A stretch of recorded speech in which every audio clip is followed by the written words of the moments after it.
అలాగే 2020లోకి వచ్చేటప్పటికి first best film అల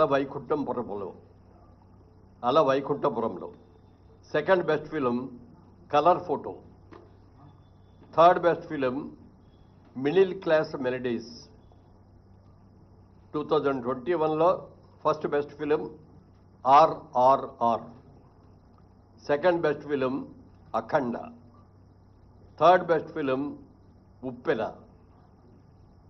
2022లో first best film Sita Ramam, second best film Karthikeya 2, third best film Major. 2023 first best film Balagam, second best film Hanuman, third best film Bhagavanth kesari.